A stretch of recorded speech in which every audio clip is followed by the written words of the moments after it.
Саламатсыздар ма, 5-ші сыныптың оқушылары? Бүгінгі сабағымыздың тақырыбы натурал сандарды қосу және азайту. Енді осы тақырыпқа берілген есептердің қалай шығарылатынын көрсететін боламын. Бірінші 41-ші есеп разрядтары бойынша жіктелген санды табыңдар дейді. Бұл жерде 796 деген сан шығады. Екінші 6543 деген сан. Одан кейін үшінші 28603 деген сан. Одан кейінгі сан 435.098 деген сан шығады екен. Келесі 42-ші есепте 1-14 суретте координаталық сойлы бойында натурал сандарды қосу және азайтуды кескінделген дейді. Айырманың мәнін тауып, в және с нүктелерінің координаталарын жаз дейді. Енді бірінші 27-ден 15-ті алып тастайын, 12 қалады. Сонда в нүктесінің координатасы 12 деген сөз. Келесі 27-ден 9-ды алып тастасам 18, сонда с нүктесінің координатасы 18 деген сөз. Біріншісі сонда. Енді екіншісі қосындының мәнін тауып, д және е нүктелерінің координаталарын жаз дейді. 27-ге 13-ті қоссам 40, олай деп болса е нүктесінің координатасы 40 деген сөз. Келесі 27-ге 8-ді қоссам 35, олай болса д нүктесінің координатасы 35-ге тең деген сөз. Ары қарай 43-ші есеп. Жерде 7 торғай жем шоқып жатыр. Міне 7 торғай жем шоқып жатыр. Оның біреуін мысық ұстап алды дейді. Жерде неше торғай қалды? Енді бір торғайды ұстап алса, қалғандары ұшып кетеді, ешқандай торғай қалмайды екен. Келесі 44. Әселде 10 марка бар. Енді есептің шарты бойынша жазып отырайық. Бірінші әсел. Әселде 10 марка бар. Ардақта одан 4-еу кем. Яғни 4-еу кем болса, оның 4 алам, 6 марка бар. 10 марка бар, 6 марка бар. Әрі қарай, енді сөйлем бойынша ардақта неше марка болса, ардақта бізде 6 марка бар. Әсел оған сонша марка берді дейді. Яғни әсел 6 маркасын ардаққа береді. Сонда өзінде 4 марка қалады. Яғни 6 маркасын ардаққа берсе, 6 қосу 6, ардақта 12 марка болады. Одан кейін әселде неше марка қалса,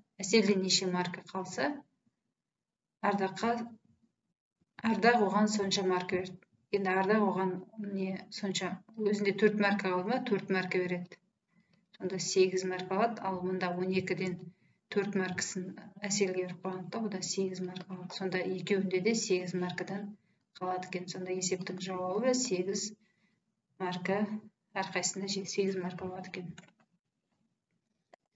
Әрі қарай келесі 45-ші есепте теміржол бойымен Астанадан Көкшетауға дейін 297 км. Астанадан Көкшетауға дейін. Есептің шарты бойынша жазайық. Астанадан Көкшетауға дейінгі арақашықтық 297 км. Көкшетаудан Петропавлға дейін одан 110 км кембейді. Одан 110 км кембесе, 297-ден 110-ды алып тастаймын. Сонда қалады 187 км. Енді сұрайды. Теміржол бойымен Көкшетау арқылы Астанадан Петропавлға дейін неше километр? Астанадан Петропавлға дейін Көкшетау арқылы жүргенде неше километр? Олай болса 297-ге қоссам, 187-ні қосам. Сонда 484 километр өткен. Есептің жауабы осы болады екен. Келесі 46-ші есеп. Мектепшілік концертке біздің сыныптан 3 оқушы қатысып, өнерлерін көрсетті. Олардың екеуі өлең айтады, біреуі билейді дейді. Айнұр мен Дана әртүрлі өнер көрсетсе, Елдос қандай өнер көрсетеді дейді. Енді екі оқушы өлең айтады дейді. Өлең. Және бір оқушы билейді дейді. Енді бізде 3 оқушы ғой, Айнұр мен Дана әртүрлі өнер көрсетеді дейді. Яғни мұнда Айнұр бар, мұның ішінде Дана бар. Олай болса, мұнда Елдос бар. Сонда есептің шарты жауабы бойынша Елдос өлең айтады екен. Келесі 47-ші есеп. Шағын орманда 24 емен ағашы бар. Енді есептің шарты бойынша жазайық. Емен ағашы 24. Көктеректердің одан 9 артық, яғни 24 қосылған 9 тең 33.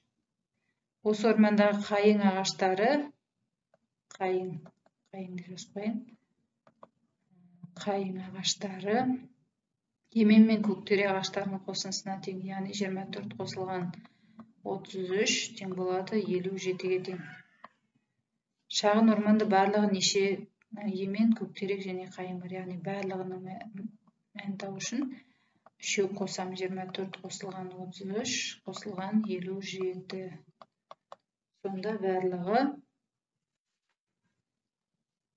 114 шығады екен.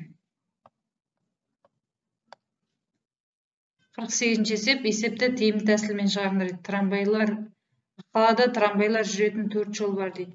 Енді бірінші және екінші жолда 47 аялдама дейді. Енді есептің шарты бойынша жазып отайық. Бірінші және екінші жолда 47 аялдама. Екінші және үшінші жолда 60 аялдама. Үшінші және төртінші жолда 64 аялдама. Және төртінші жолда 30 аялдама бар дейді. Енді бізге сұрайды, бірінші аялдамада қанша, бірінші жолда неше аялдама бар дейді.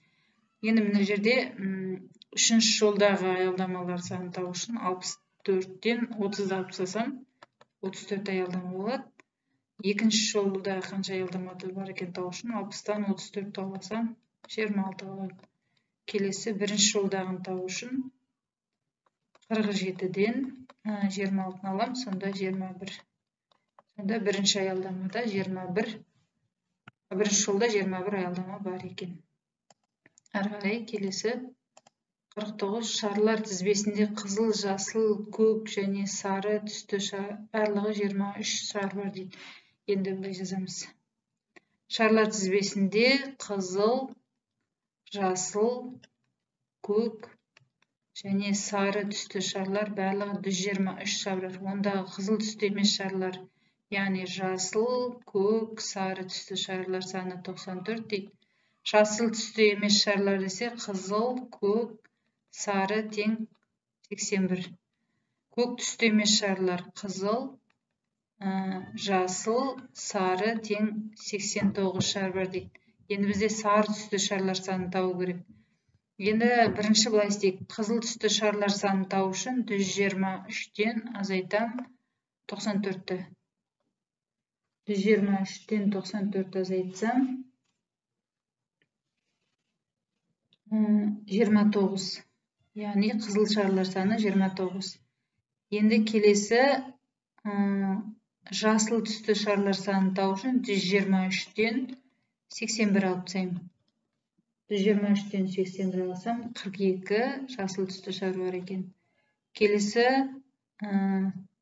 көк түсті шарлар санын табу үшін 123-тен 89 алып тастаймын.